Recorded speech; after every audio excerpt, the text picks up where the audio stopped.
just showed your street credibility from the streets to the suite, you know. Masha. How you doing? Quite well. So your office has prepared a budget memo that indicates that the state budget has numerous hundreds of millions, if not billions of dollars of unfunded mandates, everything from the MTA to charter schools to migrants.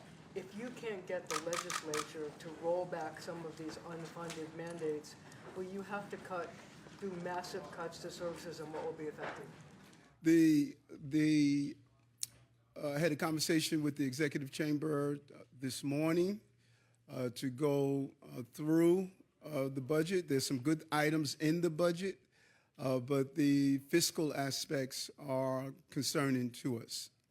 And I believe that those of you who have covered this administration, you would somewhat agree that fiscal prudence is what the hallmark of this administration. We did a PEG, not once but twice. We've made some tough choices around how we use taxpayers' dollars. Some people point to the fact that we have an $8 billion rainy day fund, but you know we have to keep in account we have union contracts to settle. We have a real issue with our health care stabilization fund. There's some real issues. We made some smart, tough decisions, and we balanced the budget. We turned it over to the city council, and there's a potentiality that we will have to find $4 billion more. And so where would that leave us? And you know, we shared those concerns, and we're going to continue to speak with the governor and her team.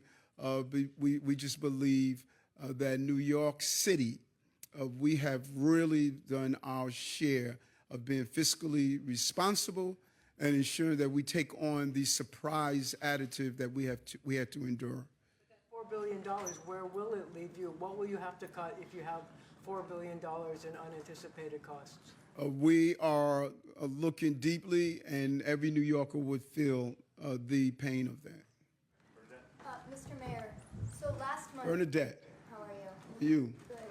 Last month you said that the migrant crisis would cost the city $2 billion, but yesterday you said that it would cost $4 billion. So I'm wondering what changed with that estimate, and then also separately, what do you say to critics that have accused you of aiding and abetting migrants who want to illegally cross into Canada?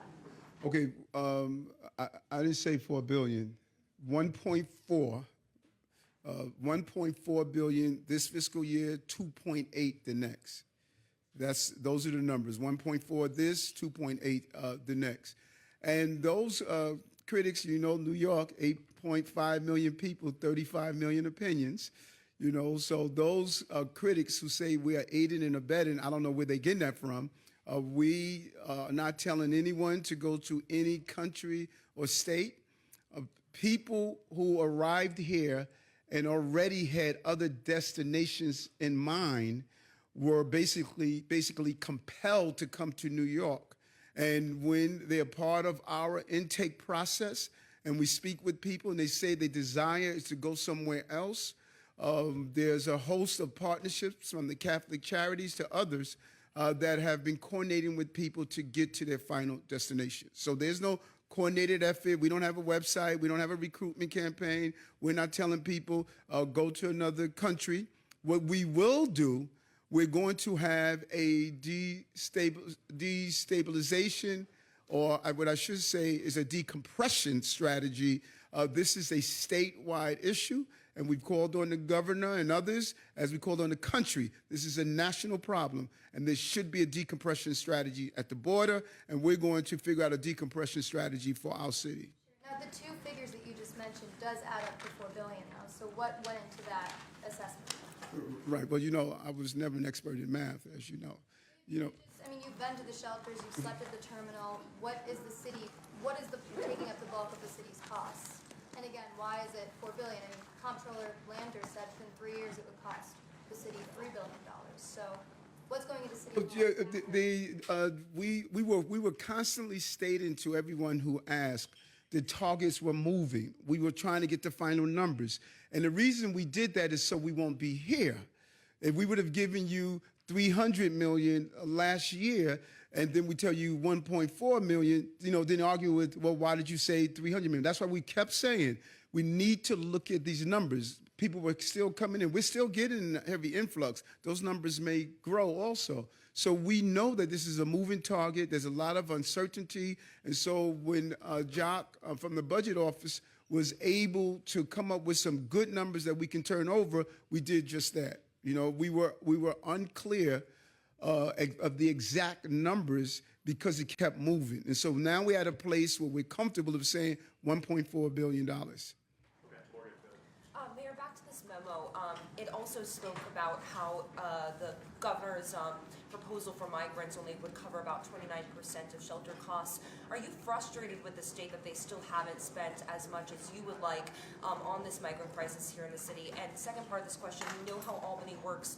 Who are you planning to meet with next week for Tin Cup Day to sort of help negotiate some of these unfunded mandates? The plan was based on the budget was like this 30%, 30%, 30% split.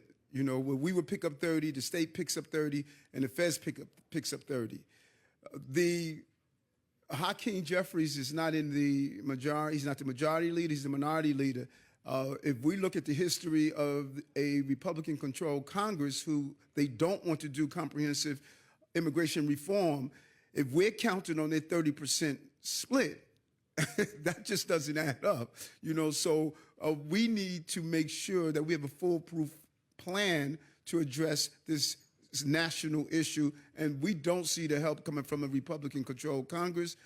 Senator Schumer and Congressman Jeffries was able to get the 800 plus in the omnibus bill. We don't know if we're going to get more help from a Republican-controlled Congress. Yeah, and then the second part of that question, just next week when you're in Albany, who are you planning to meet Yes. with, and how are you going to negotiate that? We have been having ongoing conversations with a lot of the electeds up there. There's some great allies up there that believe in common sense budgeting, and we have been having great conversations. I'm going to sit down and continue to talk with the leaders in both chambers, Leader Andrew Stewart-Cousin in the Senate and Leader Carl Hasty in the Assembly, and to show their members who represent New York, show them this is going to impact the basic services in your districts. That is crucial to show we're in this together, and those who represent the city, they must be aware of that. And I'm troubled that out of the $500 million that we're supposed to pay, not 1 year, the state is going to do $300 million one time. We are told to pay $500 million forever. No other municipality in the state has been asked to do anywhere near that, only New York City.